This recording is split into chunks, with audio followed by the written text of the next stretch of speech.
உமக்கு மேல் ஒருவரும் இல்லையே, எல்லோருக்கும் மேலாக உயர்ந்தவர்.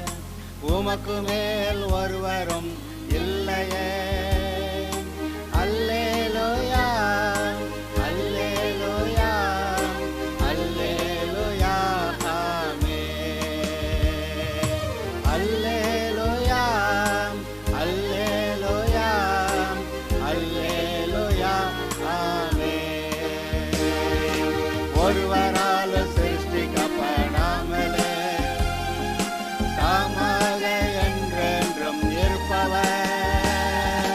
ஒருவரால் சிருஷ்டிக்கப்படாமலே தாமாக என்றென்றும் இருப்பவர்.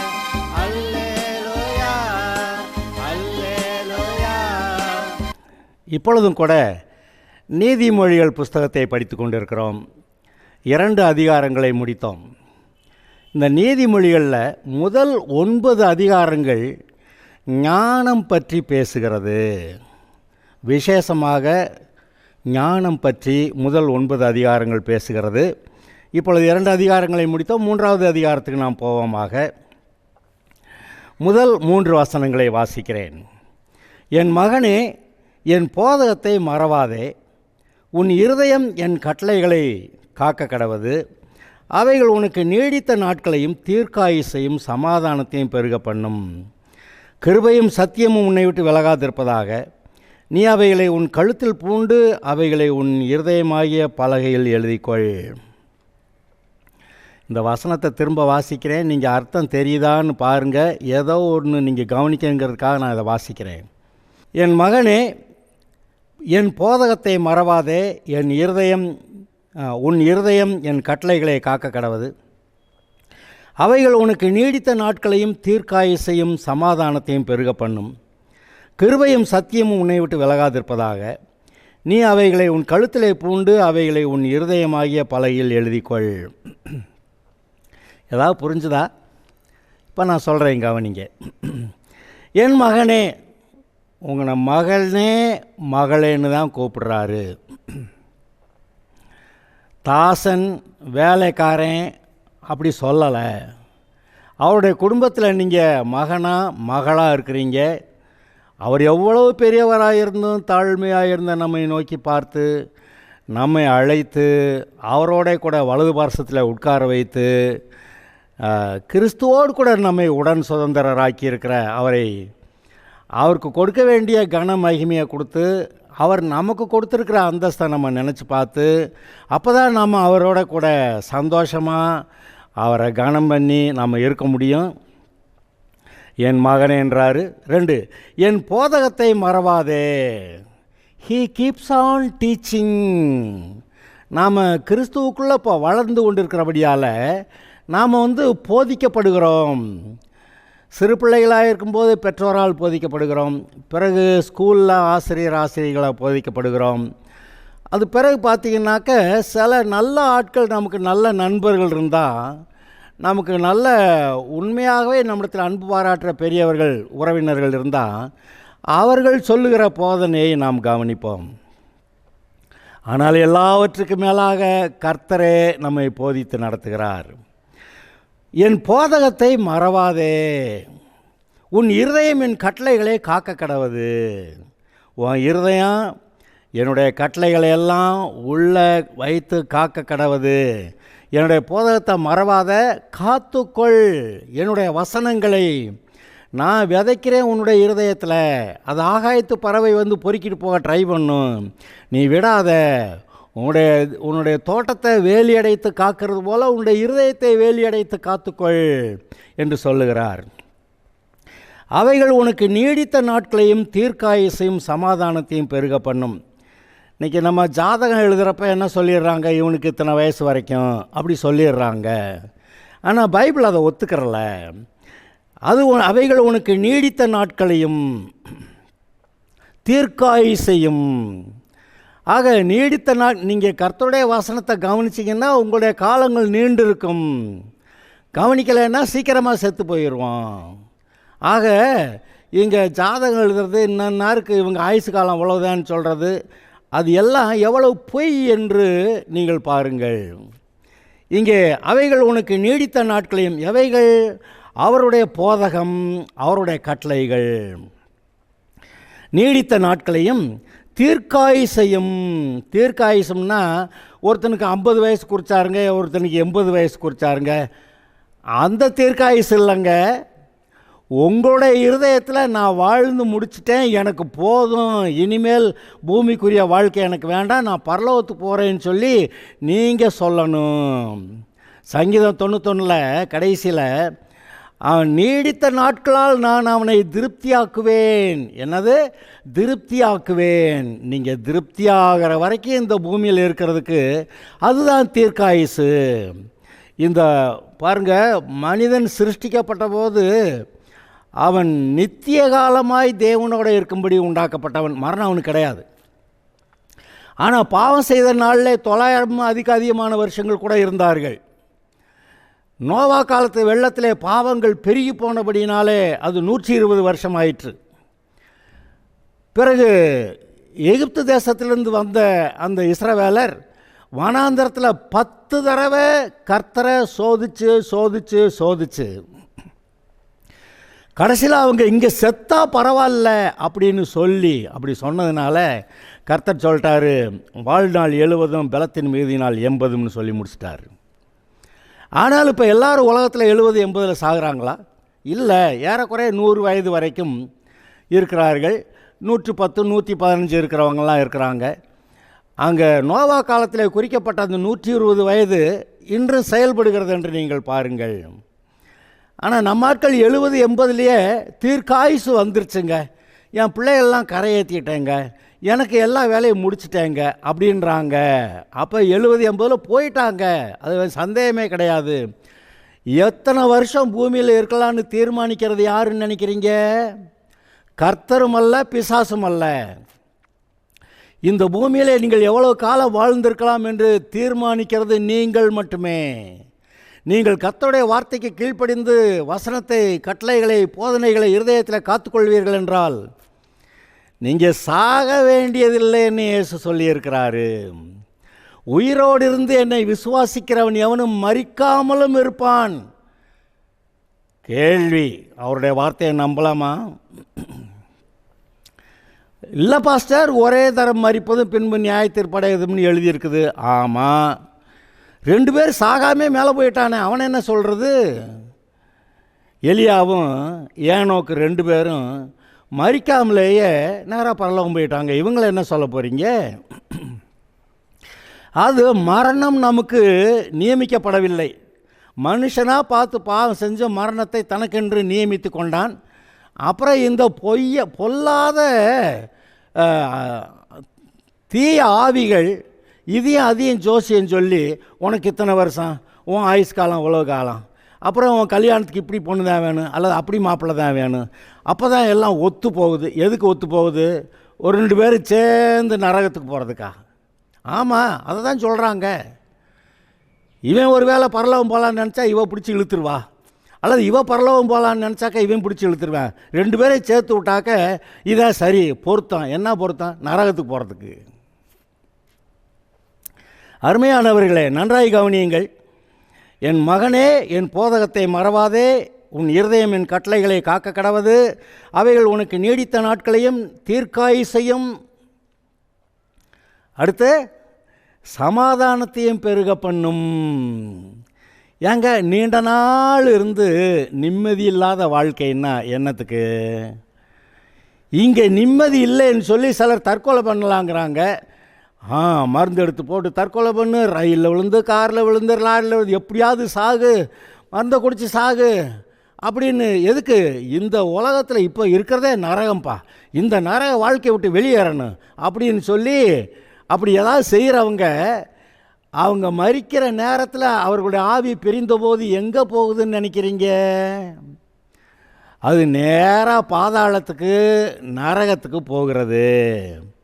இயேசு சொன்னார் பார்த்தீங்களா, ஒரு ஐஸ்வர்யவான் பாதாளத்திலே அவனோட ஆத்மா வேதனைப்படும்போது அவன் கண்களை ஏறிட்டு பார்த்தானா, அங்கே ஆபிரகாமையும் அவனுடைய மடியில் அவன் மேஜையிலேருந்து பொறுக்கி தின்ன அந்த லாசருவும் அங்கே இருந்தானா?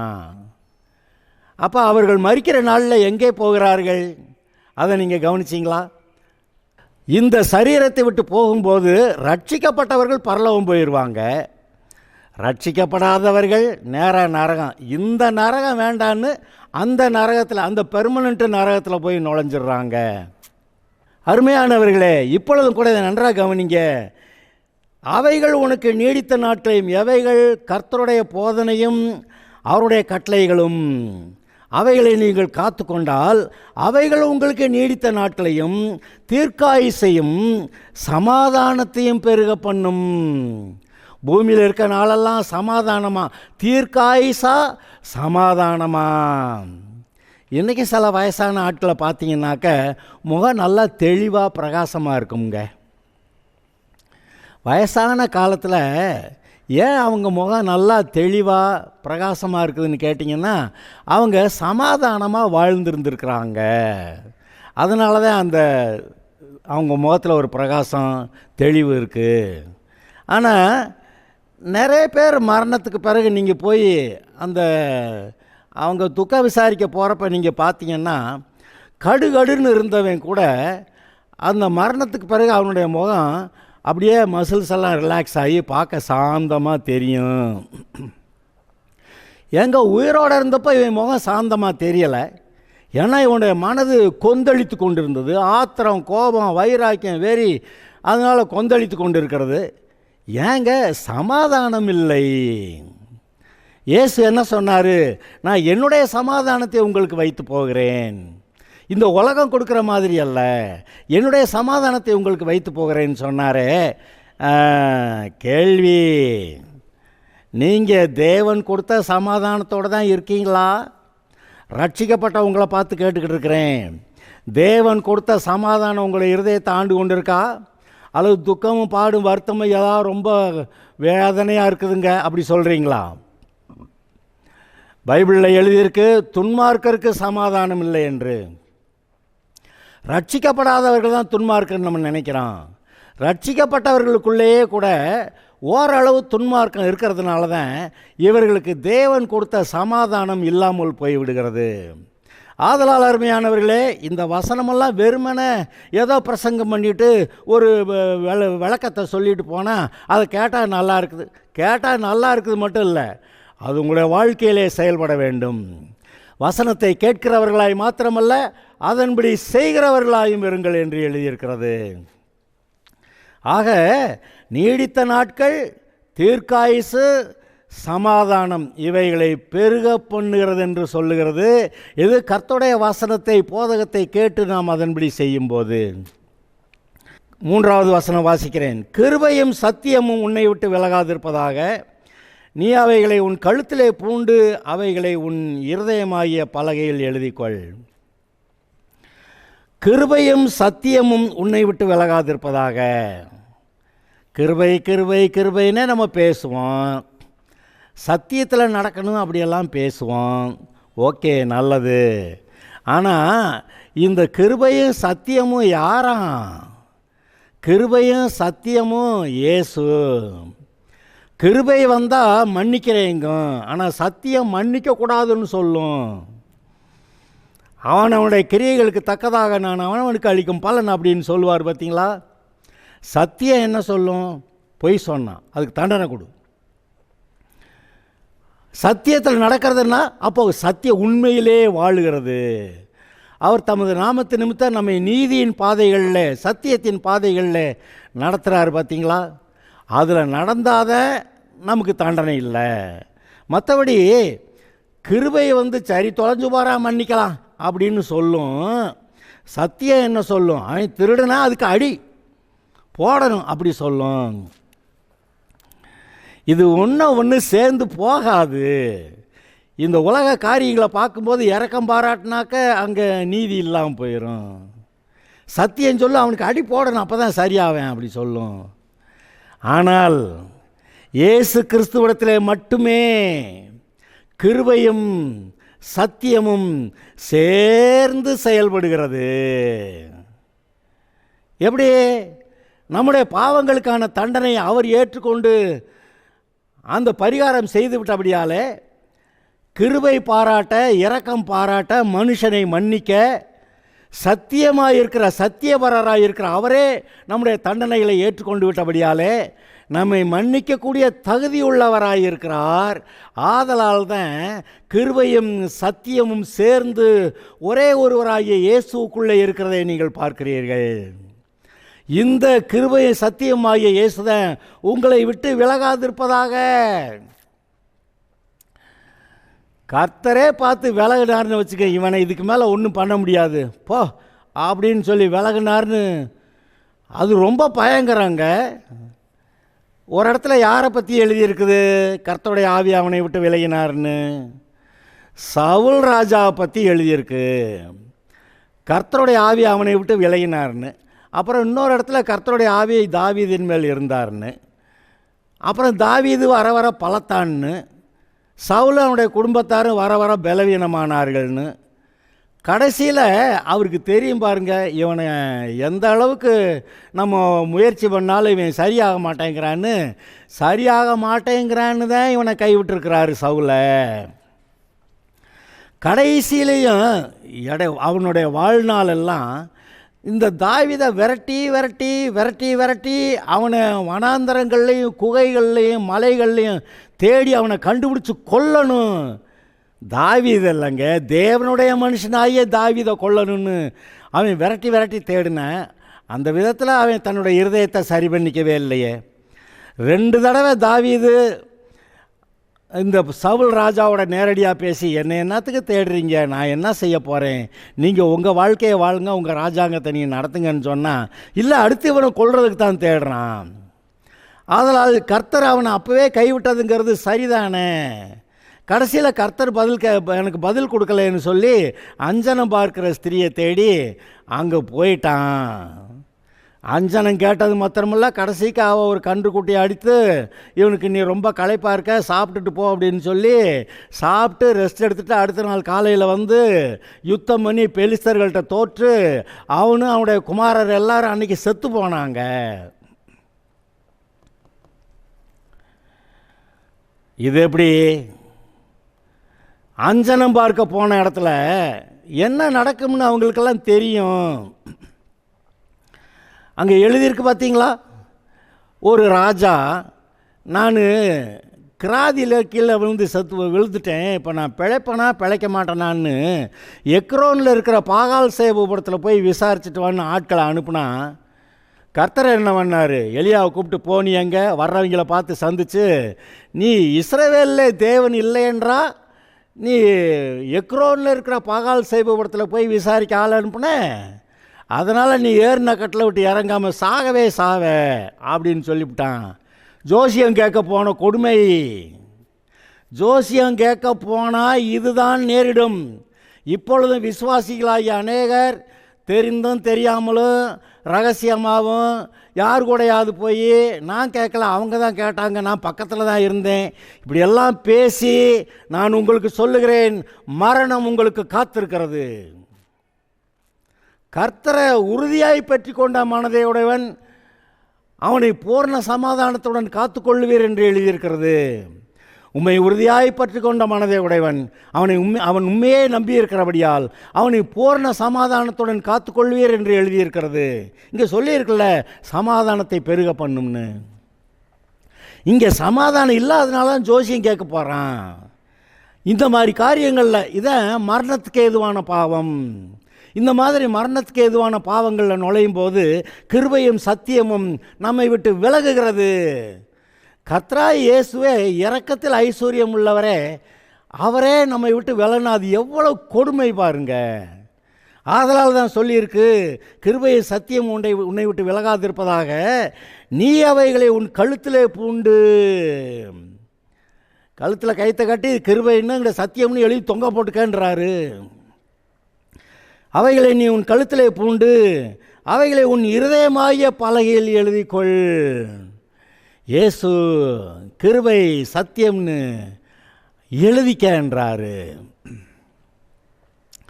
அந்த வசனங்களை கண்டுபிடிக்கிறவர்களுக்கு அவைகள் ஜீவனும் உடலுக்கெல்லாம் ஆரோக்கியம் என்று எழுதியிருக்கிறது. ஆம் அருமையானவர்களே, இந்த 3 வசனம் பார்க்க சாதாரணமாக தெரியுது. ஆனால் எவ்வளவு முக்கியமான வசனங்கள். பொதுவாக என்ன பிரசங்கிக்கப்படும்? இயேசுநாரை விட்டு நீ போயிடாத, கர்த்தரை விட்டு போயிடாத, கர்த்தரை விட்டு பின்வாங்கி போயிடாத. இப்படி பிரசங்கமாக தான் நம்ம கேட்குறோம். ஆனால் இப்படி ஒரு பிரசங்கமும் இருக்குது. நீ அளவுக்கு மிஞ்சி சேட்டை பண்ணிக்கிட்டே இருந்தான்னா கர்த்தரே உன்னை விட்டு விலகி போயிடுவார் அப்படின்னு. பாருங்க, காயின் கர்த்தரை விட்டு விலகி போனான், கர்த்தருடைய சமூகத்தை விட்டு போனான்னு எழுதியிருக்கு. என்ன நடந்துச்சு? நோவா காலத்து வெள்ளத்தில் அவனும் சரி, அவனுடைய சந்ததியை வாழ்ந்த எல்லாரும் நிர்மூலமானார்கள். கடைசியில் நோவா மட்டும்தான் நிற்கிறான். அது காயின் சந்ததியில் வந்தவன் கிடையாது. பார்த்தீங்களா, நோவா காயின் சந்ததியில் வரல. ஓகே, அப்போ இந்த விஷயம் கர்த்தர் உங்களை விட்டு விலகாதிருப்பாராக, அதான இந்த 3 வசனத்தில் கணக்கு. என் போதகத்தை மறவாதே, உன் இருதயம் என் கட்டளைகளை காக்க கடவது, அவைகள் உனக்கு நீடித்த நாட்களையும் தீர்க்காயுசையும் சமாதானத்தையும் பெருக பண்ணும், கிருபையில் சத்தியமும் உன்னை விட்டு விலகாதிருப்பதாக, நீ அவைகளை உன் கழுத்திலே பூண்டு. ரொம்ப முக்கியமானதை கழுத்தில் ஓட்டுக்க என்றார். இப்போல்லாம் அடையாள அட்டை கூட ஒரு இன்ஸ்டியூஷனில் வேலை பார்க்குறாங்கன்னா அடையாள அட்டையை தொங்க விட்டுக்கிட்டு இருக்கிறாங்க. நீ யாருன்னு காட்டுறதுக்கு, நீங்கள் யாருன்னு காட்டுறதுக்கு இயேசு கிறிஸ்துவ உள்ள கயிற்றில் கட்டி அங்கே, அதாவது அட்டையை எழுதி இயேசு கிறிஸ்து கிருபை சமாதானம் எழுதி கட்டி தொங்க விட்டுக்கன்றாரு. நீ அவைகளை உன் கழுத்திலே பூண்டு, அவைகளை உன் இருதயமாகிய பலகையில் எழுதிக்கொள். கழுத்தில் தொங்க விடுறது மட்டும் இல்லை, இருதயமாகிய பலகையில் எழுதிக்கொள்னு சொல்லியிருக்கிறாரு. அதாவது எவ்வளவு முக்கியத்துவம் கொடுக்க வேண்டும், எதற்கு முதலிடம் கொடுக்க வேண்டும் என்று இங்கே சொல்லுகிறது. வாழ்க்கையில் எதற்கு முதலிடம் கொடுக்க வேண்டும்? சிலருக்கு அவங்க மனைவி தான் உயிர், சிலருக்கு அவங்க புருஷன்தான் உயிர், சிலருக்கு அவங்க பிள்ளை தான் உயிர், சிலருக்கு யாராவது மனுஷனை பார்த்து தெய்வமே அப்படின்னுக்கிட்டு இருப்பாங்க. அவங்க என்ன தெய்வமா? அதாவது எதற்கு முதலிடம் கொடுக்குறோங்கிறத ஒரு விவஸ்தை இல்லை. கர்த்தருக்கு கொடுக்க வேண்டிய இடத்த வேறு யாருக்கு கொடுத்தீங்கன்னா அதுதான் உங்களுக்கு கடவுளாயிரும். அதனால் யாருக்கு முதலிடமோ அதை கொடுக்க வேண்டும். கர்த்தருக்கு முதலிடம் கொடுக்கும்போது, அவருடைய வசனங்களை நீங்கள் கவனிக்கும்போது, நீங்கள் அவரை நேசித்து உங்களுக்கு பிரியமாக வைத்து கொள்ளும்போது நீங்கள் நன்றாயிருப்பீர்கள். 4வது 5வது 6வது வசனத்தை வாசிக்கிறேன். அதனால் தேவனுடைய பார்வையிலும் மனுஷருடைய பார்வையிலும் தயையும் நற்புத்தியும் பெறுவாய். எதனால்? கர்த்தருடைய வசனத்தை நீ உனக்கு காத்துக்கிறதுனால, அந்த கிருபையும் சத்தியத்தையும் கழுத்தில் தொங்க விட்டுக்கிறதுனால, அவருடைய கட்டளைகளை இருதயத்தில் எழுதி வச்சு அதுக்கேற்றாப்பில் நடக்கிறதுனால, அப்படி நடக்கும்போது என்ன நடக்கிறது? அதனால் தேவனுடைய பார்வையிலும் தேவனுடைய பார்வையிலும் மனுஷருடைய பார்வையிலும் தயையும் நற்புத்தியும் பெறுவாய். தயை மட்டும் இல்லைங்க, இந்த மனுஷன் கண்ணில் எனக்கு தயை கிடச்சா நல்லாயிருக்கும் ஆண்டவரே, ஸ்தோத்திரம். அது மட்டும் இல்லை, நற்புத்தியும் பெறுவாய். கர்த்தருடைய வசனங்களை இருதயத்தில் காத்திருக்கும்போது நற்புத்தி, நற்குணங்கள் அது கிடைக்குமா? அப்படி எழுதியிருக்கு. சுய புத்தியின் மேல் சாயாமல் உன் முழு இருதயத்தோடு கர்த்தரில் நம்பிக்கையாயிருந்து. சுய புத்தி சொல்லும், ஏன்னா நம்ம பிறந்தது குடும்பம், நம்ம கோத்திரங்கள், நம்ம ஊர், நம்ம வகைரா, அதனால் இங்கே அநேக காரியங்களை கேட்டு வச்சுருக்கோம். அந்த சுய புத்தி சொல்லுது இங்கே போனால் அங்கே போனால் அதெல்லாம் கிடைக்கும். ஆனால் கர்த்தர் சொல்லுகிறார், சுய புத்தியின் மேல் சாயாமல் உன் முழு இருதயத்தோடு கர்த்தரில் நம்பிக்கையாயிருந்து. எவ்வளவு இருதயத்தோட கர்த்தரில் நம்பிக்கையாக இருக்கணுமா? முழு இருதயத்தோடும் கர்த்தரில் நம்பிக்கையாயிருந்து சரணாகதி, சரணடைகிறது, கர்த்தரிடத்தில் சரணடைகிறது. என்னுடைய வீட்டுக்காரி இது நடக்கணும், அது நடக்கணும், கர்த்தரிடத்தில் சரணடைகிறது. இல்லை அங்கே அவங்க கிடைப்பாங்களா, இவங்க செய்வாங்களா? நோ, கர்த்தரிடத்தில் சரணடைகிறது. முழு இருதயத்தோடு கர்த்தரில் நம்பிக்கையாயிருந்து. கர்த்தர்கிட்ட நம்பிக்கையாக இருக்கிறது தான் அவரை விசுவாசிக்கிறது. நான்